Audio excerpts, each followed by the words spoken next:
Like thousands of people out there, I too have had a transformation where I gained muscle, lost body fat, and became the sexiest version of myself that I could be. While patience and consistency are key, a lot of people ask, patient doing what? In this video, I break down my 4 basic principles, my 4 rules I would give to myself could I go back in time.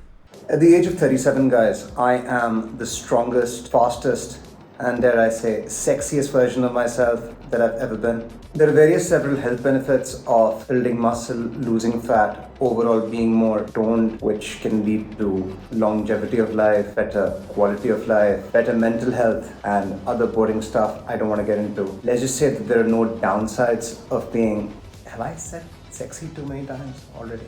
So having lost about 50 pounds of fat and built some muscle along the way, I think it took way too long. It could have been done sooner. If I could go back to my former self when I looked something like this, to look something like this in as short of a period as possible, optimize my fat loss and muscle gains, there are some very specific recommendations that I would give to myself. The recommendations are more specific than the general obvious stuff. Join a gym, don't have cheesecake lying around in the fridge, and find a better barber.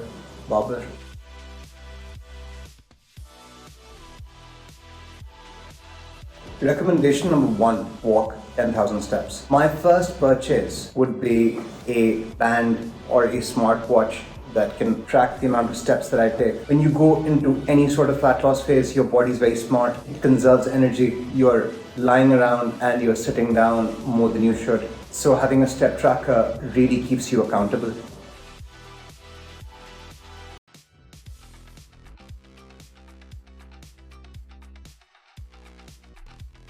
Recommendation number 2, eat 2000 calories. Now you're going to notice we're very specific with the numbers here, and we're specific for my general case, but I think this applies to more people than you think it does. So 2000 calories can look like 4 quarter pounders, and if you add the fries, then there are 2 meals, and if you add a chocolate milkshake, then it's just the 1 quarter pounder meal with the chocolate shake. 2000 calories can also look something like 6 servings of chicken, vegetable and rice. 2000 calories can be 3 cheesecakes, no, 3 slices of cheesecake, guys. 2000 calories can be 8 kilograms of cauliflower, 6 kilograms of strawberries. So what I do is, I would implement the 80-20 rule. So 80% of my calories are going to come in from good food sources. We know what good food sources are: fruits, vegetables, lean meats. 20% of my calories are going to come from stuff like cheesecake. Now, you're not going to lose weight at a very rapid pace on 2000 calories if you were in my situation, but that's a good thing, because the slower you lose the weight, slower you will lose muscle or not lose muscle, and in my case, actually build muscle. The slower you lose the weight, the less fatiguing it is. And we've got 50 pounds to lose, which is going to be quite a journey. I'm not going to get shredded next Tuesday. A lot of people lose a lot of weight very quickly and then gain it all back. So they spend 2 months in hell, don't develop good habits getting there. So that was 2 months of hell for nothing, right? So we're walking 10,000 steps, we're eating 2000 calories. The muscle isn't going to build itself. We're going to have to go to the gym, right?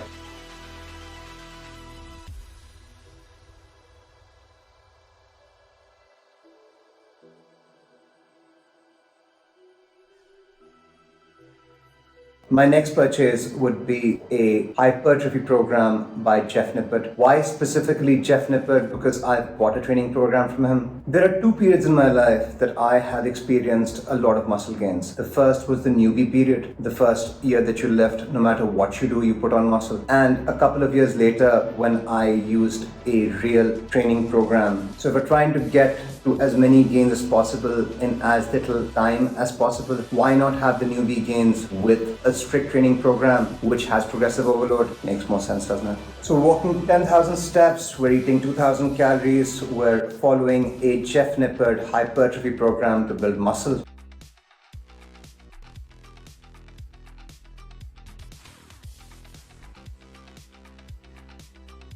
My fourth recommendation is going to be do 30 minutes of dedicated cardio every day. This can be within my 10,000 steps, but these 30 minutes have to be more than just a walk. I could go up and down a staircase, an elliptical, something that raises my heart rate. Because the better cardiovascular health you have, the more muscle you're going to put on. I can run 10 kilometers without fatiguing myself today. I couldn't do that a couple of years ago, and I thought cardio kills your gains.